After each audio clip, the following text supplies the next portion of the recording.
My stepmother smiled as she told the guests I was nothing but a mistake my father regretted, while my father stayed silent like I didn't exist. But everything changed the moment someone walked in and called me Ms. Jensen.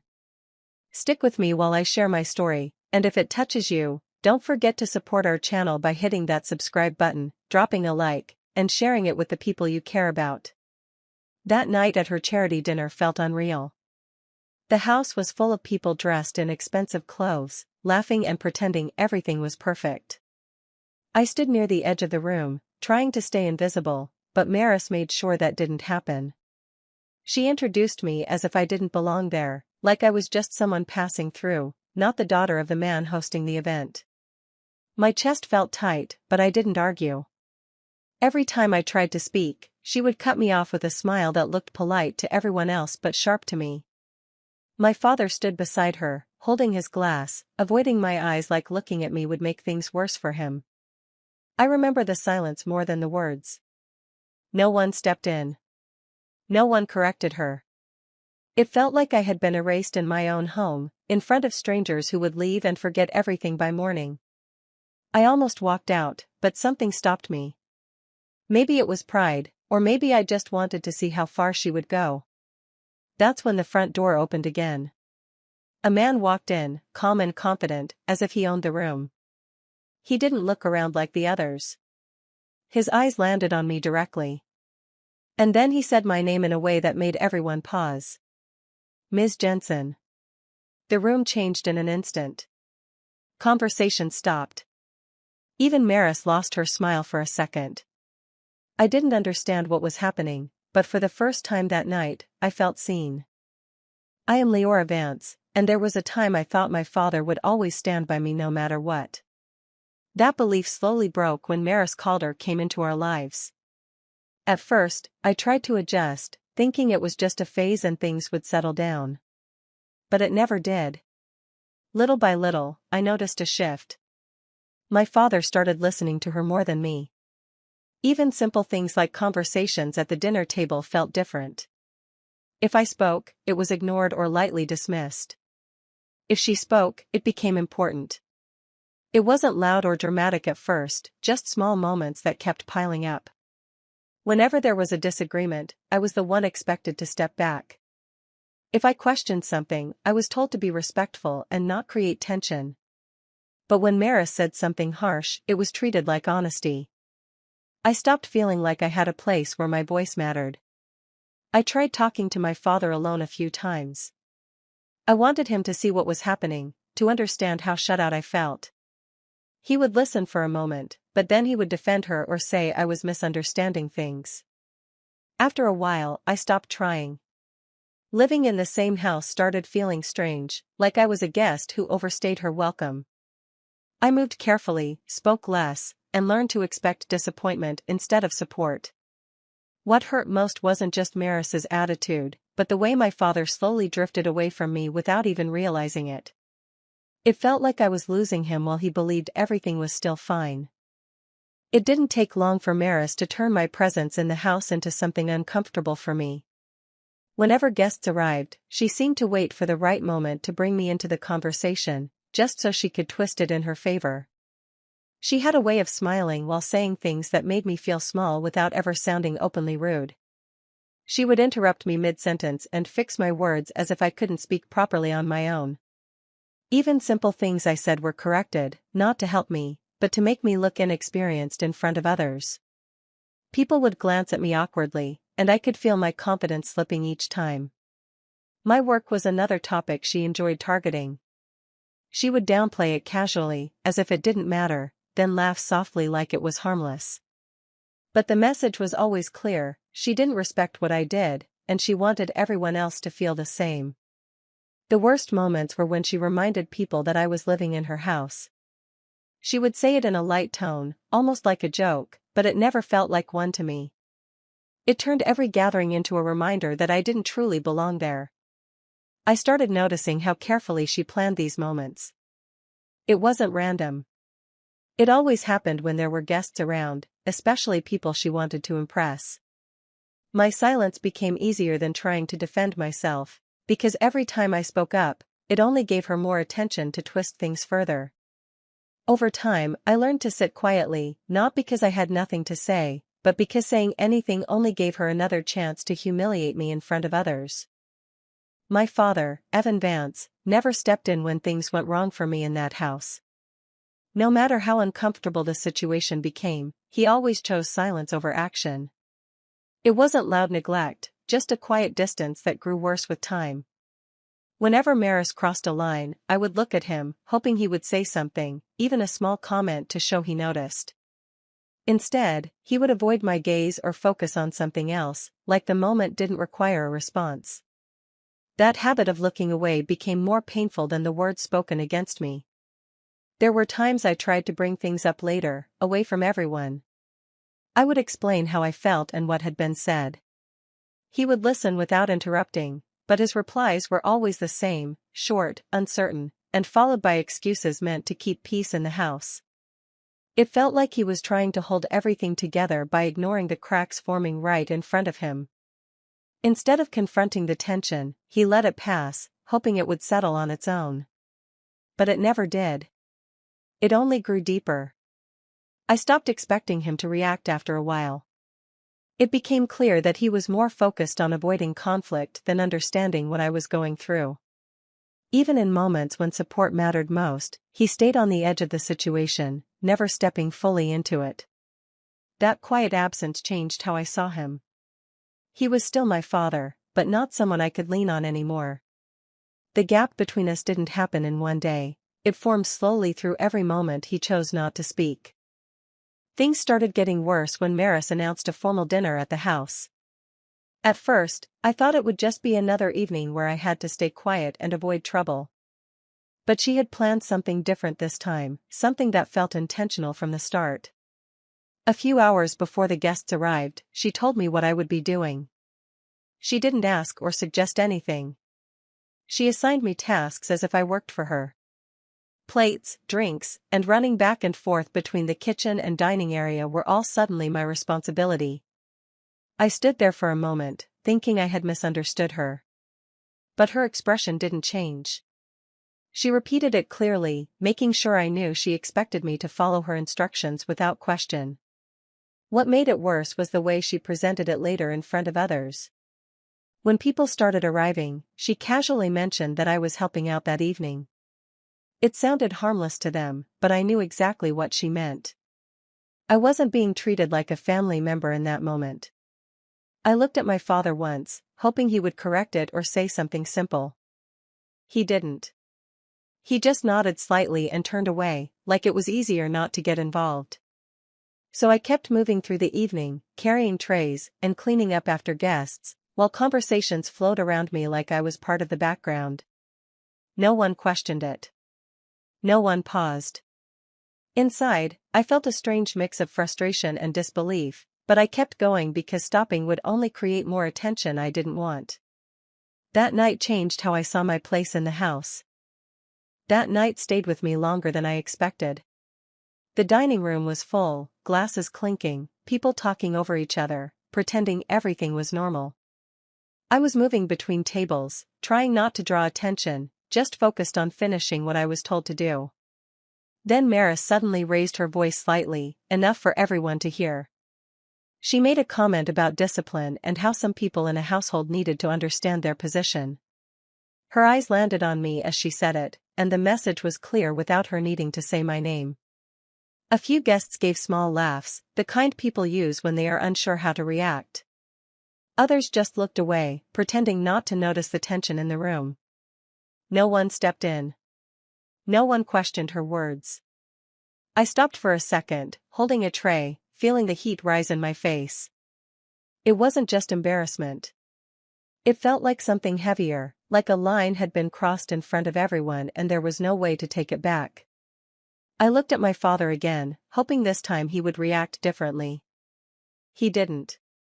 His expression stayed fixed, distant, like he was somewhere else entirely. That silence said more than anything else in the room. I continued working through the rest of the evening, but something inside me had shifted. Every step felt different after that moment. I no longer felt like I was just helping out or blending into the background. I felt placed in a role I never agreed to, in front of people who were now quietly aware of it. By the time the night ended, I wasn't the same. I didn't speak much afterward, and I avoided looking at anyone directly. Something in me had gone quiet in a way that didn't feel temporary. After that night, I stopped waiting for things to improve on their own. I began thinking about what I could control instead of what I couldn't change. Living there no longer felt like something I could continue for long, so I quietly started making plans in the background of my daily routine. I kept important papers together first, making sure I knew where everything was. Things like identification, records, and anything tied to my past life were gathered carefully and stored where no one would notice. It wasn't rushed, just steady and careful, so nothing would raise questions. At the same time, I started putting aside small amounts of money whenever I could. It wasn't much at first, but it grew slowly over time. I adjusted my spending, avoided unnecessary things, and focused only on what I truly needed. Outside the house, I also began reaching out to parts of my life I had been disconnected from. Old contacts, forgotten connections, and pieces of my past that had been pushed aside started coming back into view. It felt strange at first, like opening a door I had closed a long time ago. Every step I took was quiet. I didn't tell anyone what I was doing, not because I was afraid, but because I needed space to think clearly without interference. I started noticing things more carefully, planning ahead in ways I never used to. While everything at home continued as usual, I was slowly building something else in the background. It wasn't about leaving in anger. It was about finally having a way forward that didn't depend on being overlooked or ignored. One evening, the usual quiet in the house was broken by the sound of the doorbell. It wasn't expected, and no one seemed to be waiting for a visitor. When the door opened, a man stepped inside who I had never seen before. He carried himself differently from the people who usually came and went from that house. There was no hesitation in the way he stood, no uncertainty in his eyes. He looked calm, but there was a firm presence that made people pay attention without him trying. Maris was the first to speak, asking who he was there to see. I stayed a little behind, not involved, just watching from a distance. To my surprise, he didn't ask for my father or respond to her directly. Instead, his focus shifted past everyone in the room. His eyes landed on me, and he said my name clearly, as if he already knew exactly who he was looking for. That alone changed the atmosphere in the room. The conversation stopped mid-sentence, and even the background noise felt quieter. My father looked confused, trying to understand the situation. Maris's expression changed too, but she stayed silent for once, which was unusual for her. I could feel the attention in the room slowly shifting toward me. The man didn't rush or explain himself immediately. He just waited, as if he was certain this moment was meant to happen. I had no idea who he was or why he was there, but something about the way he spoke my name made it clear that this visit wasn't random. For the first time in a long while, I felt like something outside that house was about to change the direction of everything I had been dealing with. Maris immediately tried to take control of the moment. She stepped forward, speaking quickly, trying to question who the man was and why he was there. Her voice carried the same confidence she usually used to dominate conversations, expecting to be the center of attention again. But this time, it didn't work. The man didn't even turn toward her. It was as if her words didn't reach him at all. He kept his focus steady in my direction, calm and unbothered by the interruption. That alone changed the energy in the room. Then he spoke again, slower this time, clearly and firmly. He said my full name with a level of respect I hadn't heard in a long time. Ms. Leora Jensen. The way he said it felt different. It wasn't casual or uncertain. It carried weight, like it mattered who I was. I noticed it before anyone else reacted. The room shifted instantly. Conversation stopped completely. Even small movements paused, as if everyone needed a second to understand what they had just heard. The air felt tighter, like something important had just been revealed. My father looked up sharply, confusion showing on his face. Maris froze mid-step, her earlier confidence slipping for a moment she couldn't hide. For the first time that night, she had nothing to say. I stood still, not fully understanding what was happening, but aware that the attention had moved away from everything else and settled on me in a way I had never experienced before. The silence wasn't uncomfortable. It felt like the entire room was waiting for what would come next, as if that name had changed the direction of the moment completely. My father's expression shifted to confusion as he tried to make sense of what was happening. He kept looking between me and the man, like he was searching for an explanation that wasn't being offered. Maris, on the other hand, didn't move at first. Her confidence from earlier was gone, replaced with a stillness that didn't suit her. The man calmly reached into his folder and pulled out an envelope.